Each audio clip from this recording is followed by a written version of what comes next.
Every man for himself. And make good town. These are cowboys. This is my grandfather, Charles Harvey Cannon. Come here, Mommy. He is also a cowboy, but not in the way we see in old westerns. His life isn't glamorous. At age 82, he still works every day to take care of over 100 cattle on thousands of acres of land. At this moment in time, things are going steadily for him, but it wasn't always this way. The farm crisis of the 1980s is rarely discussed, yet took a major toll on farmers and ranchers across the nation. During this agricultural economic depression, thousands lost their farms forever, and still many have not fully recovered, whether emotionally, financially, or mentally. Through hard work, true dedication, and diligence, my grandfather kept the strength necessary to push his ranch through the American farming crisis of the 1980s. 4 years ago now, I moved away from Texas, which is where I was born and lived for 7 years. The men on the paternal side of my family have been cattle ranchers for generations in northwestern Texas.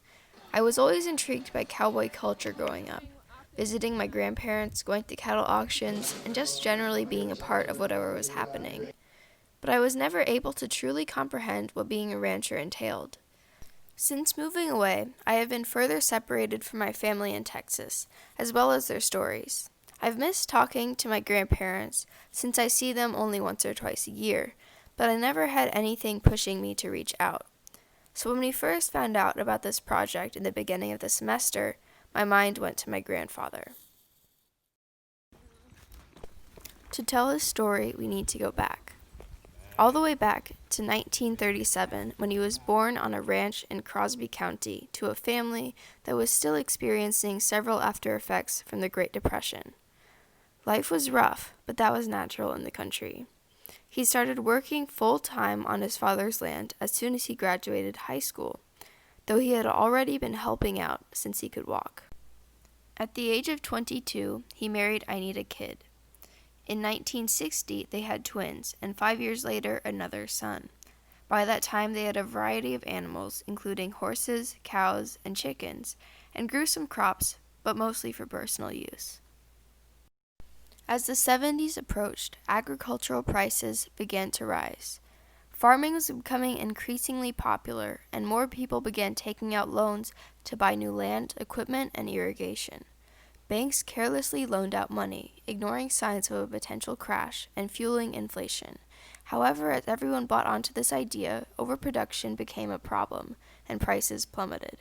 Those who invested their money in new land were left in immeasurable debt, and even those who had continued on farming as usual were in trouble.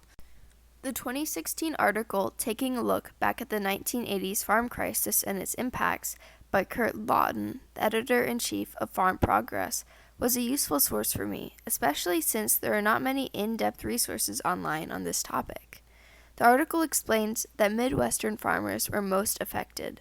The value of farmland in the Midwest dropped 60% between 1981 and 1985 in some areas. As debts increased, bankers began taking farmers' land as collateral. Hundreds, if not thousands, of farmers and ranchers lost their farms completely. Though farming was impacted more than ranching, my grandfather couldn't pay his bills, owed money to the bank, and was losing more than he was earning. On top of this, all 3 of his children were in college, and he continued to pay for the majority of their fees. Despite his struggles, he stayed focused. He said that, quote, "I had doubts, but I wasn't going to stop pursuing it as long as I thought I could make it," end quote. He worked constantly, always finding new ways to cut down costs and make money.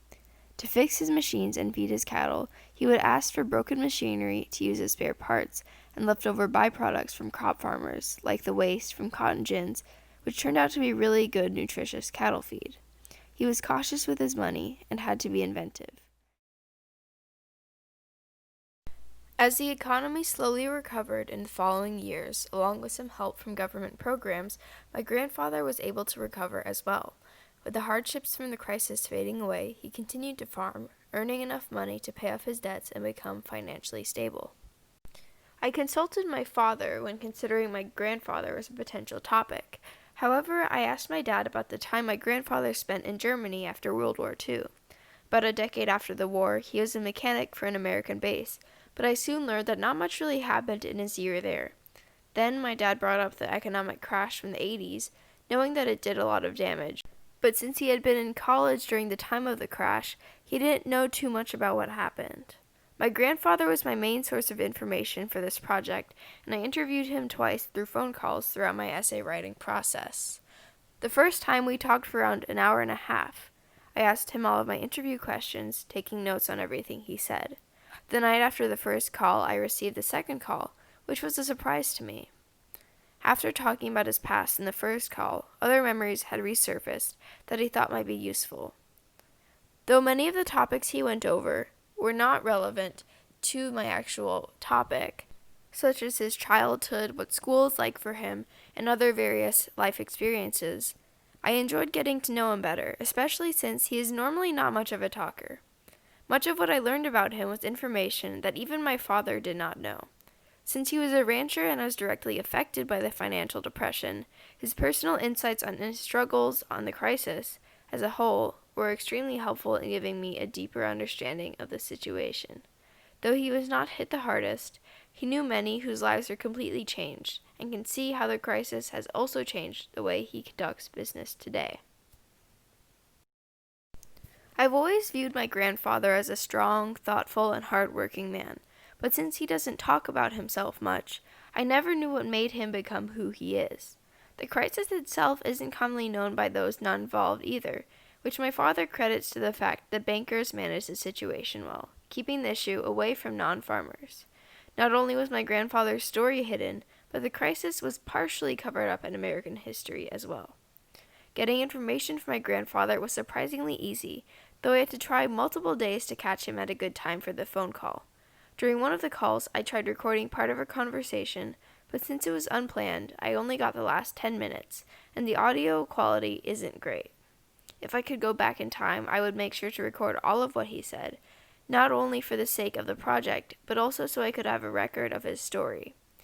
I'm thankful for this project, as it's allowed for me to understand my grandfather beyond how he appears on the surface. I have always found other people's life experiences, from little anecdotes to meaningful stories, remarkable and interesting, but I never bothered to look into the history of those closest to me. Anyway, well, that's about all I could think of. That's probably what you was probably wanting to hear in the first place, wasn't it?